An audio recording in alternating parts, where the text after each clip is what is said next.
Left my husband in Texas. Didn't leave him. We were still married, but I left him in Texas. And for 2 years, I was in Idaho. We saw each other every few months, but it was me mourning not only this big life change and no longer being Bre Clark, but I realized in that moment, I didn't know who Bre Clark was. And I was like, okay, well, if we can find a team, I'll do it. Found a team. This is in just a matter of a couple of weeks. Found the team. Okay, well, if I found the right location, then I'll do it. We found the right location. And then eventually it was shooting day, and I'm like, I guess we're doing this. We are doing this show. Tell me the story you were telling me yesterday upstairs when you were in school. Oh, wow. So I didn't want to go to college. It wasn't something, it's not that I didn't like school or that I didn't feel like it was important. I didn't feel like it was for me. And my parents really felt differently, especially since they come from another time. My parents are a lot older, and getting an education was a privilege that not many people during their time were able to experience. So they really wanted me to go to college, and they're like, no, you're going. And I'm grateful for that, but at the time I wasn't. And so I got into University of Houston. Went to University of Houston, and I just thought, I like TV, so I'll do communications, but I wasn't really sure what I wanted to do.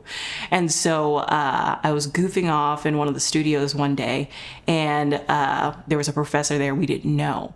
They left the teleprompter on, the lights on, and I guess that maybe he was testing some things out and we didn't know. So I start goofing off, reading the teleprompter and whatnot with my friends, just being Bre.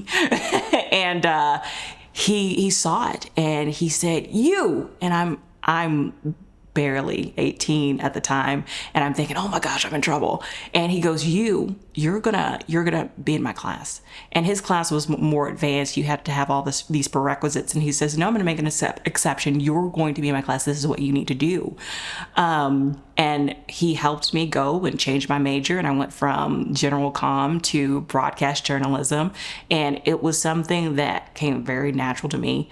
And I fell in love with it. I'd always liked to tell stories, but I didn't know that there was a way to do that. I didn't know that you could actually have a profession telling stories. I didn't think of news in that way at the time. And so it was awesome to be able to do that. And from there led to one thing, led to another, and here I am. Well, let's talk about the one thing led to another. Tell me a little bit about your journey in news. What happened after school? So I bounced around a lot. It's a little wild. Most of us journalists, we bounced around everywhere, and I don't think people understand that. You find a place that you feel comfortable, and you may stay there for the rest of your life, but for most people, that's not the case. So when 19 years old, I was still in college, and I was doing the morning show at KPRC Channel 2. I was associate producer, and I sucked at my job.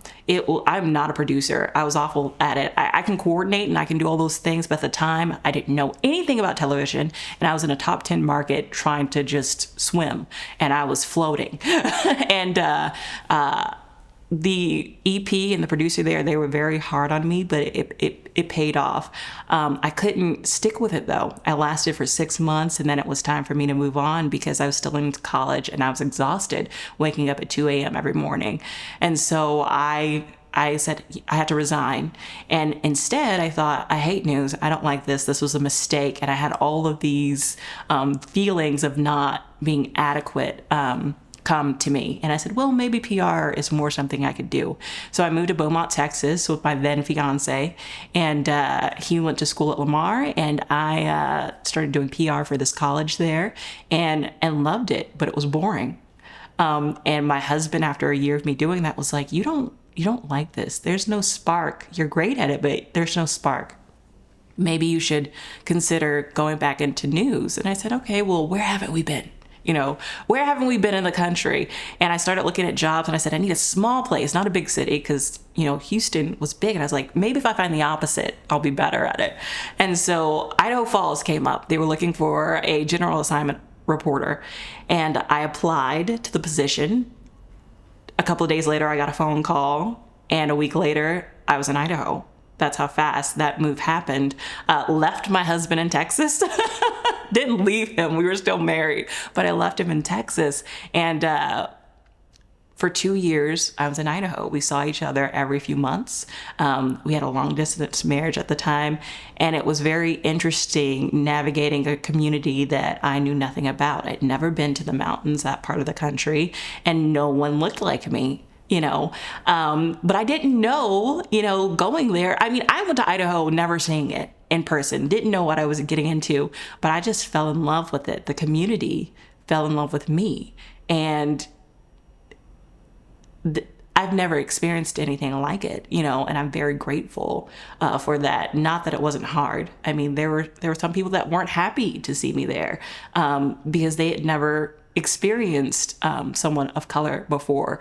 But anytime those people came out with whatever it was that they wanted to say to discourage me, I would have 10 times that amount of people coming to my defense and saying, no, you belong here.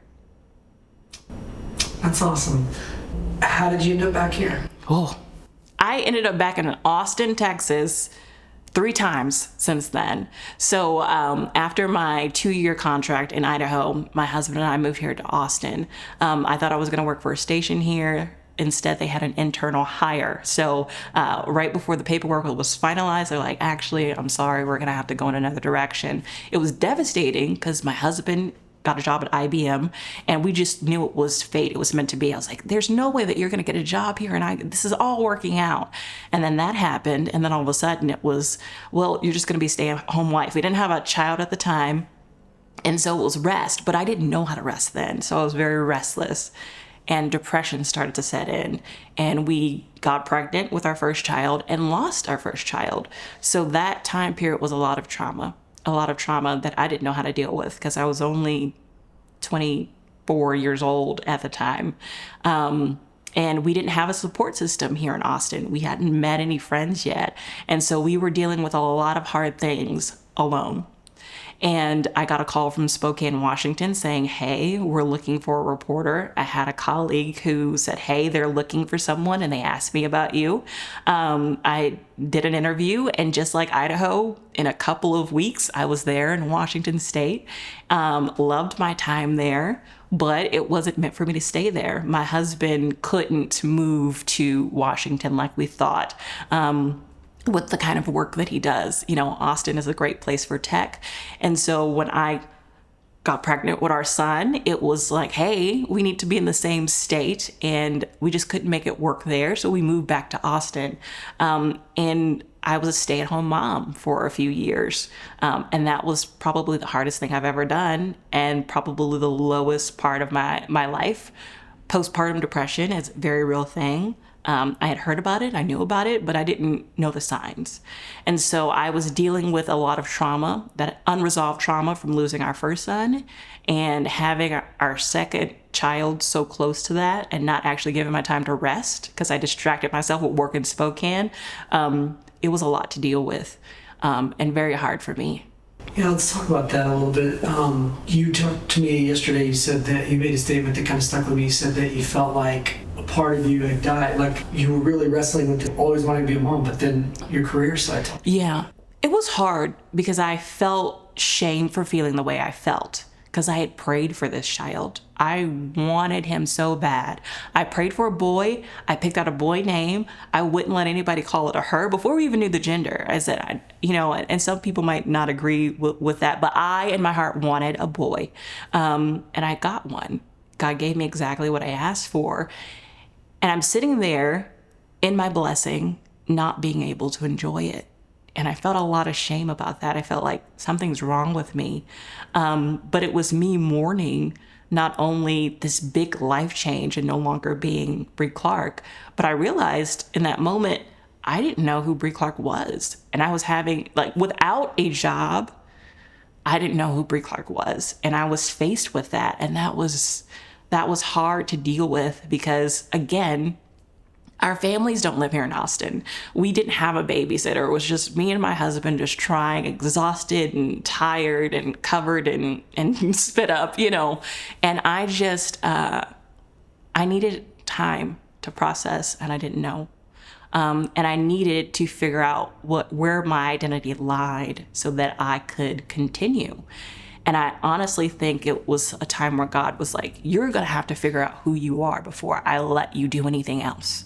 For me, that is what I believe. And so it was 3 years of me wrestling with all of these feelings and these fits and so much rage. Like, in addition to the depression, there was this rage, this anger, and I wasn't sure where it was coming from. And I think it was just a lot of things that I just hadn't dealt with, a lot of things from my childhood that I hadn't dealt with. My life was great. I tell people that I was a lot more privileged than most, especially in my culture, in my community. But there were still a lot of things and a lot of expectations that come with that, that make you get lost and you're not necessarily sure who you are, where you lie in society. And so I needed to deal with all of those things, and I wasn't, up until that point. And so it was honestly one day when I was sitting on my couch. My son was playing in his playroom and I'm laying on my couch, and I get a call to go back to Idaho. Our main anchor is retiring. Would you like to come and be our new main anchor? That I got this slight spark. And that's when I realized that's what's been missing. You are a mom, but you have this desire and this need to express storytelling, to do something outside of that. That's when I realized that I needed to do more. But it took a while to find the balance between those two things. Like, for moms and for other women that are in that situation right now, how did you practically figure out who you were while juggling, baby? For me, I was a little lucky because I had people asking me to do things that I didn't know I could do. I was at church one day. Jeff Jenkins said, hey, I'm starting this YouTube show. I need help navigating it.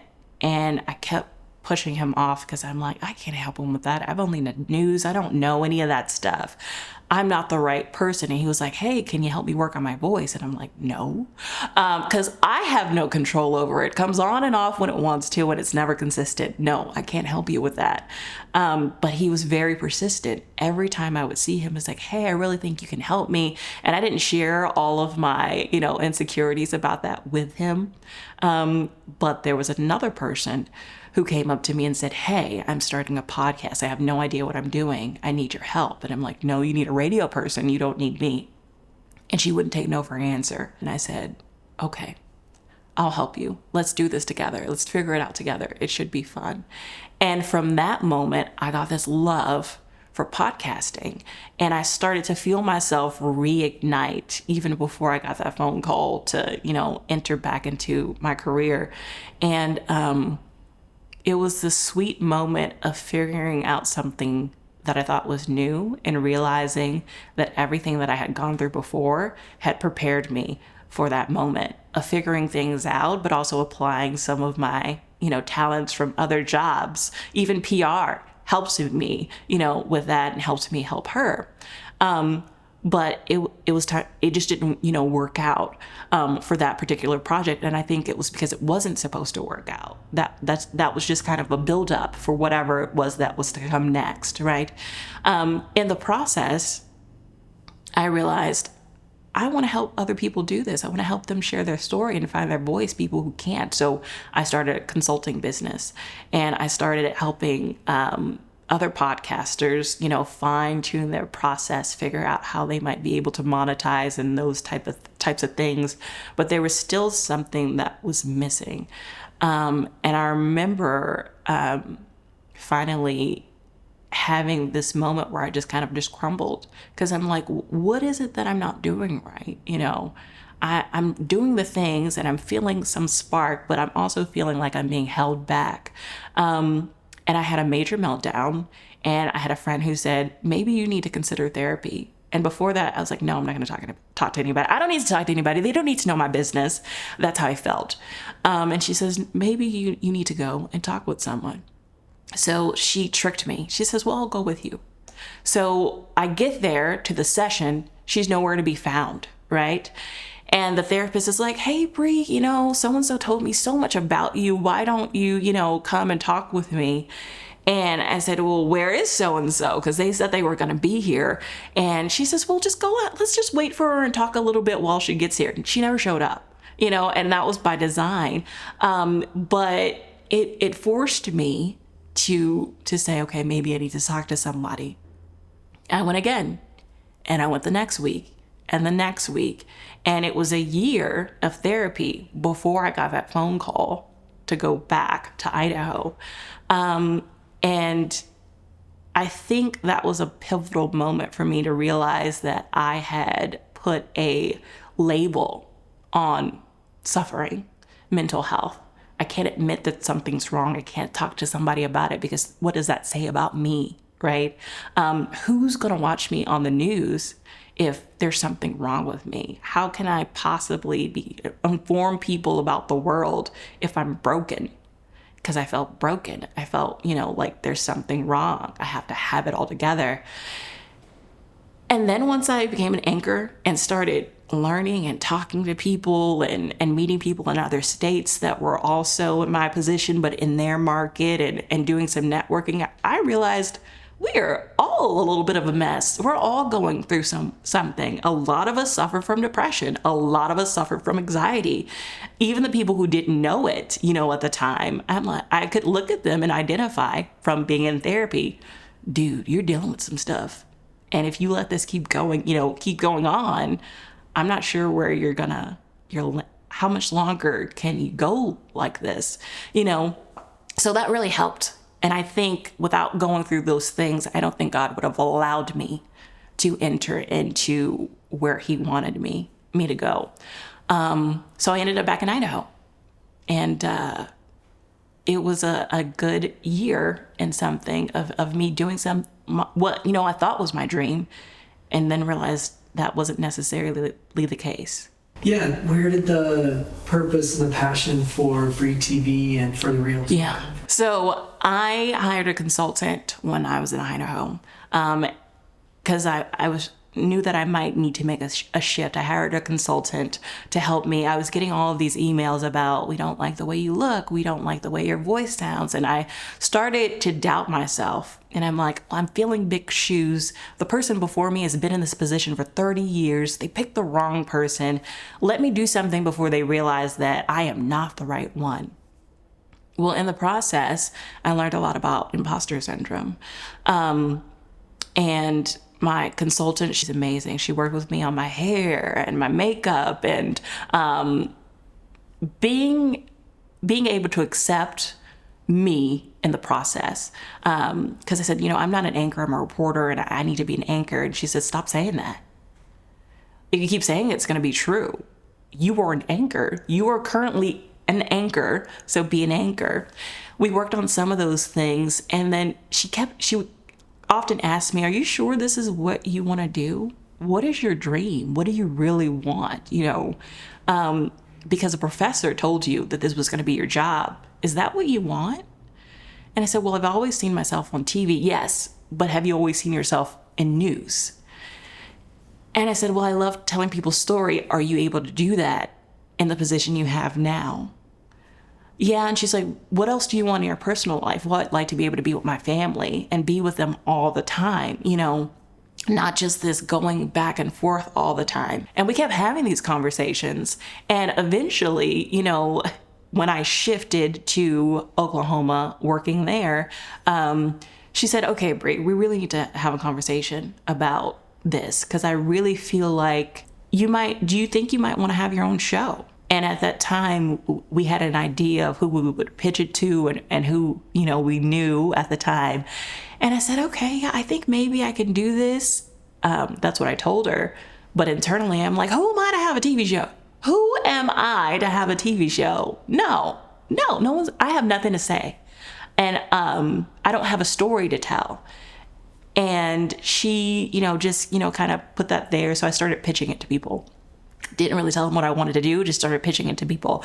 And I just kept having this doubt about it. And I was talking to my husband about imposter syndrome and some of my other friends about imposter syndrome. And I said, you know what? If I do a show, it's going to be about this, because I can't find any resources other than a few books and a study that was done back in the 70s on imposter syndrome, I really think we need to talk about this and bring awareness to it, because I believe that this is the root of what I'm dealing at the time. I felt like that was the root of all of my issues, was I am dealing with imposter syndrome, right? So I put together a plan, and I'm like, if I can put together a plan, I'll do it. Put together the plan in 2 hours.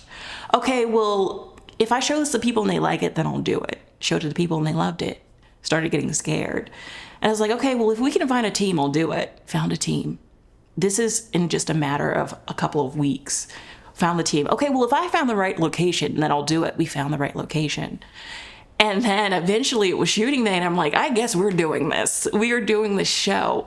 And people were just so genuinely excited about it. I was excited about it, but I was nervous. I was doubting myself the entire time.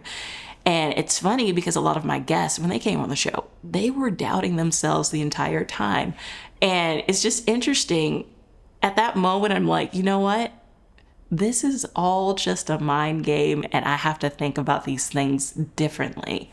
And since then, there's been a lot of that has happened, and hearing a lot of other people's stories and doing a lot of my own work, that I'm realizing it's a mixture of things. These issues are so complicated that a lot of the time it isn't just depression. It isn't just imposter syndrome. It isn't just your childhood experience. It isn't just what society has put on you. It's a mixture of everyday life, the mess and the chaos that we're finding ourselves in. That's really the issue. And we just have to figure out how to navigate it and to know that we're not alone. And that's what I really wanted for the show, is to let people know that they're not alone. That everybody has the story, that I'm sitting here before you and I have a story. I have a story, and I'm a mess, and not a lot of people feel comfortable sharing that. Because if I tell you I'm a mess and you're not a mess, what does that say about me? But 9 times out of 10, the person across from you needs to hear your mess. What do you see in the future? The future for the show, I want to continue doing this, but I want to expand those conversations and dive deeper. I would love to see what science is out there when you're talking to people, everyday people, about what's going on, how their brain chemistry just works. When you look at somebody who's dealing with imposter syndrome and you say, I think you're awesome, what part of their brain lights up? What's happening with them? I think the more understanding that we have about why these things are happening, the better we'll be equipped. And the generation after us won't be wrestling with all of these things, getting in the way of progress. Because look at how much we've done since the 70s. Just imagine how much more we'll do if we're not dealing with all of these things. They're going to be there. But maybe we don't have to wait until we're 30 or 40 or 50 to finally address some of those things. We can have education around that. And I really think for the show, it'll be more education and more just having these conversations informally, to just to foster these conversations. We don't have to have a show to do this, encouraging people that way. Just come on over, get to know your neighbor, invite them over. Stop texting everybody and call them, listen to their voice, see how they move, check out their body language. That is what I really want for the show, for it to just be a natural awareness and change of culture for all of us. To be able to have these conversations more openly, but to do them the right way. Throughout your story, I think you everything kind of like these moments of healing and moments of introspection and all really happen in community. How important is the community that happens around the show? Community is so important for the show and in my everyday life. I told you, when I was thinking about the show, it took someone else to tell me maybe this is something that you should do, because they saw something that I didn't see that I couldn't because of my insecurities, right? It took all these people, me showing them, the outline and the colors and the planning and what I wanted to do for me to do this show. One of my best friends is along on this journey with me. That's a blessing to have. Without him, I would be an anxious mess right now, exhausted. The curls would not, be doing the thing. They wouldn't be giving life, but it's also important for people who are trying to do this work to address some of these things that we're talking about on the show.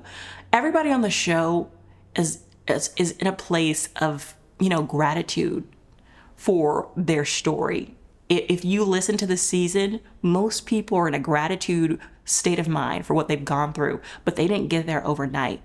It was people telling them that they needed to go through therapy. It was people saying, hey, it's okay if you have to be on medication. It was people saying, hey, this is a more natural way to do things if you don't want to do medication. And someone to check in on them to make sure that they were still doing the work. Because this is hard work, You're uprooting, things that have been there since your childhood. You're breaking generational curses, right? If our parents couldn't do it on their own, why do we think we can? We see where that got them. And for the longest time, for me, I felt like I had to do this on my own. If I don't do it on my own, then what does that say about me? To the point where it even went into my mental health journey. If I don't get better on my own, then I failed. That I suck as a person, and I just might as well throw in the towel. I don't know why I thought that. I don't know why I felt like that was the end all be all, but that is impossible. You cannot do this on your own. One of the things I was going to ask you, but I know we've gone all along, but is for audience who watched season 1, what can they expect? What's changed? Yeah. Because you're on. Yes. So for season 1, we were honed in on imposter syndrome, and I still believe that is an issue that has not gotten a lot of attention. There's not enough research. But for season 2, we wanted to give people resources, not only to hear people's stories, but all of our guests have something that they can offer to the community. Not that season 1, the guests didn't have something to offer, but we're really honing in on you need to do this in community. And if you feel like you have a story that you want to share here on The Real Deal, pitch it. Don't look at the set and think, oh, she'll never want to talk to me. That is not true. Share your story with us. We have a whole team looking at it. Of course, we can't do everybody all the time, but one day, maybe a weekly show where we can have as many people as we want to come on and join the conversation. We want to hear from you because your story matters. It's going to change someone's life. So I just want people to continue with me on my journey. I would be lying if I said we had everything figured out. We are still on this journey, and we want you all to join. So go on Instagram, follow me there. Go on LinkedIn if you want, if that's where you want to be. Go on Facebook, join the community. Make sure on YouTube, though, that you like, subscribe, and hit that little bell to give you notifications, because you're going to want to see the things that we have planned. We want people to know, the whole show is about telling people and having them affirm that I am the real deal. And now we have merchandise for that. We have bags, we have a little tumbler cup to say I am the real deal. You can find all the merch to kind of help us out, because this is not free, on our website. This has been The Real Deal with Bre Clark. Make sure you like, share, and subscribe, and you can continue to follow the show on YouTube, Instagram, and Facebook. Until next time, real conversations with real people.